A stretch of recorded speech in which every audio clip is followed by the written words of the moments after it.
ओम श्री गुरुवे नमः। ओम शांति शांति शांति। प्रणाम भगवान। भगवान, अभी हमारा सत्संग मुंडक सुधा मुंडक उपनिषद प्रवचन श्री स्वामी अखंडानंद सरस्वती जी महाराज द्वारा विरचित प्रवचन नंबर 8, मंत्र नंबर 8 और 9, सृष्टि कर्म, एपिसोड नंबर 1 लेते हैं भगवान। तपसा चीयते ब्रह्म तत्तो अन्नम अभिजायते अन्न अत् प्राणो मने सत्यमलोका कर्मसु च अमृतम यह सर्वज्ञ सर्वविधस्य ज्ञानमयम तपे तस्मादेत ब्रह्म नाम रूपम अनम च जायते। मंत्र का अर्थ लेते हैं भगवान। ज्ञान रूप तप रूप से ब्रह्म उपचय को प्राप्त होता है। वह सर्वज्ञ और सर्वविद है। उससे अव्याकृत रूप अन्न उत्पन्न होता है। उस अन्न से प्राण अर्थात ज्ञान क्रिया शक्ति का रूप हिरण्यगर्भ उत्पन्न होता है। प्राण से मन अर्थात अहंकार उत्पन्न होता है।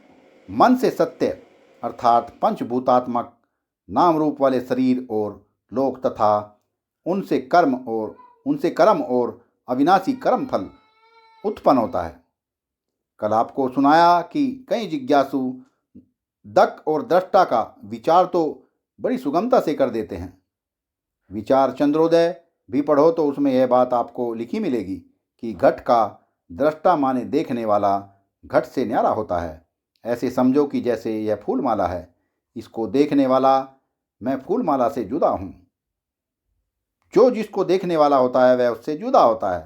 तो जागृत स्वप्न सुषुप्ति को देखने वाला मैं जागृत स्वप्न सुषुप्ति से जुदा हूँ।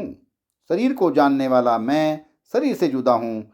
इसको ऐसे भी आप सोच लो कि जैसे हाथ है, आपको मालूम है कि यह ऊपर तो चाम है, भीतर खून दौड़ता है, चर्बी होती है, नसें होती हैं, हड्डी होती हैं। तो ये जो वजनदार चीज़ें होती हैं ये सब पंचभूत से बनी हुई हैं। इनको अन्नमय कोश बोलते हैं।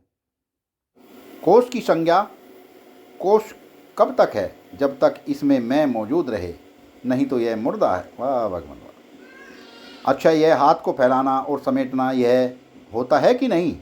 यह क्या बोले?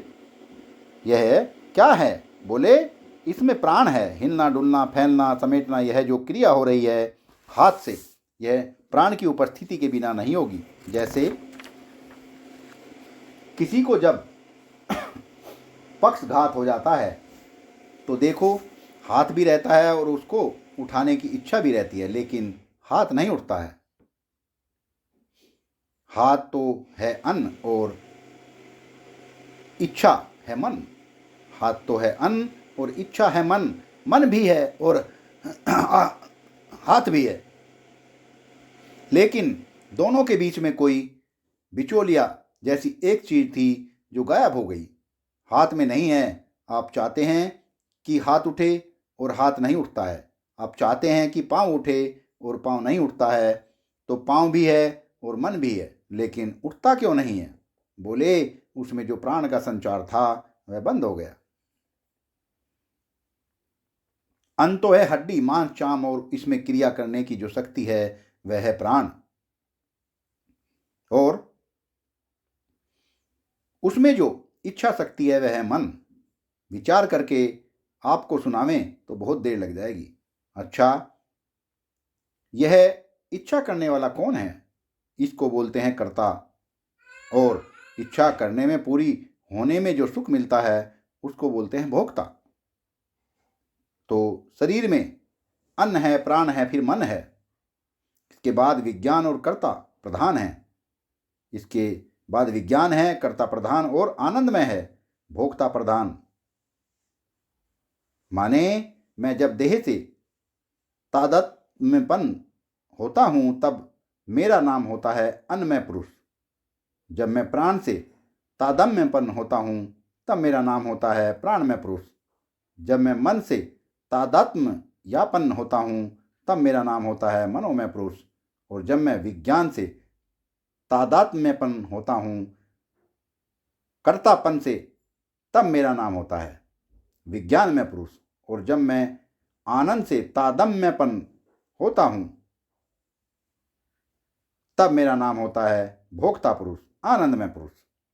अब देखो, यह सब जो हैं, कमरे में कमरा, कमरे में कमरा, पहला सबसे बड़ा कमरा अन्नमय, उसके बाद दूसरा छोटा प्राणमय, उससे छोटा मनोमय, उससे छोटा विज्ञानमय, उससे छोटा आनंदमय, और जो मैं सबका साक्षी हूँ, सबका दृष्टा हूँ, सबसे न्यारा हूँ। जब मैं अपने को पांचों से तादम्ययापन करता हूँ, तब मेरा नाम मनुष्य होता है। और अन्नमय से अपने को हटा लिया जाए तो प्राणमय, प्राणमय से हटा लिया जाए तो मनोमय, मनोमय से हटा लिया जाए तो विज्ञानमय, विज्ञानमय से हटा लिया जाए तो आनंदमय। ये पांचों कोश ही हैं। कोश माने भी आपको बता दें, क्योंकि मैं समझता हूँ कि शायद कोई नए नए वेदांत सुनने वाले हों तो कोश माने उसकी समझ में नहीं आएगा। यह रेशम का कीड़ा भीतर बैठकर रेशम बनाता है और ऊपर उसके परत पर परत रेशम के घेरे होते हैं। रेशम की रुई जो होती है वह परत पर परत बैठ जाती है और बीच में कीड़ा बेचारा घिर जाता है। अब वह कोश क्या हुआ कि वह जो रेशम का गोला है, अंडा, उसको बोलते हैं कोश, और उसमें जो कीड़ा है उसको बोलते हैं, जो रेशम का गोला है, अंडा, उसको बोलते हैं कोश, और उसमें जो कीड़ा है उसको बोलते हैं पुरुष। ऐसे यह देह, प्राण, मन, कर्तापन और भोक्तापन, ये पांच हैं। एक में एक के भीतर गुफा, और सबसे भीतरी गुहा जो निवासी है उसको बोलते हैं जीवात्मा। वह हाथ जानता है इसलिए हाथ से न्यारा है। वह हाथ से सिमटने और फैलाने को जानता है इसलिए कर्म से न्यारा है। वह इच्छा होने न होने को जानता है इसलिए उससे न्यारा है। और वह कर्तव्यपना कब रहता है और कब नहीं रहता है, सुसुप्ति में नहीं रहता है, उसको जानता है। और आनंद में कब जाहिर होता है और कब नहीं होता है, यह बात को वह जानता है, इसलिए आनंद में से भी न्यारा है।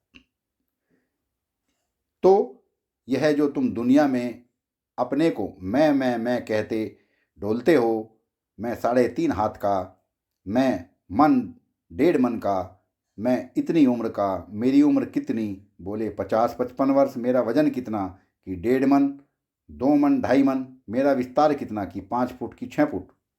तो यह जो 5 फुट 6 फुट के भीतर, 2-2.5 मन वजन के भीतर, और जन्म से लेकर मृत्यु पर्यंत जो 150 बरस के भीतर यह घेरे में जो चीज़ है यह जानी जाती है, और यह मैं जो होता है वह उसको जानने वाला होता है।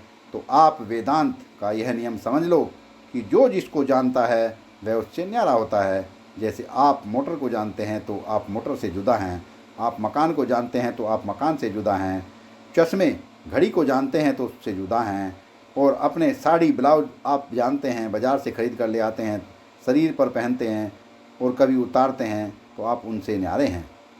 तो जैसे बाज़ार से कपड़े खरीद कर पहने जाते हैं और पुराने होने पर उतार दिए जाते हैं, वैसे ही ये शरीर भी अपने पाप पुण्य की कीमत पर खरीदा जाता है और समय आने पर उतार दिया जाता है। तो आप इससे बिल्कुल न्यारे हैं। यह बात तो आपको बहुत बढ़िया ढंग से समझाई जा सकती है कि यह शरीर जाना जाता है और आप जानने वाले हैं, और जानने और जाना जाने वाला से जानने वाला न्यारा होता है। ठीक है, इसको यूँ बोलते हैं कि इस शरीर में मैं दृष्टा हूँ, लेकिन मेरे भाई तुम तो इसके दृष्टा हो। अब कुछ सत्य भी है तुम्हारे अंदर कि तुम ख्याली पुलाव हो, सत्ता भी है कि केवल ख्याल ही ख्याल है। यह बड़ी गंभीर बात है कि कोई मन ही मन सोचे कि मैं दृष्टा हूँ और समझे कि हमको ज्ञान हो गया है, तो वह तो अपने ख्याली पुलाव को ज्ञान बोल रहा है। यह तो बिल्कुल उसकी मानस कल्पना है कि मैं दृष्टा हूँ। सत्संग को विराम देते हैं भगवान, आगे का सत्संग कर लेंगे।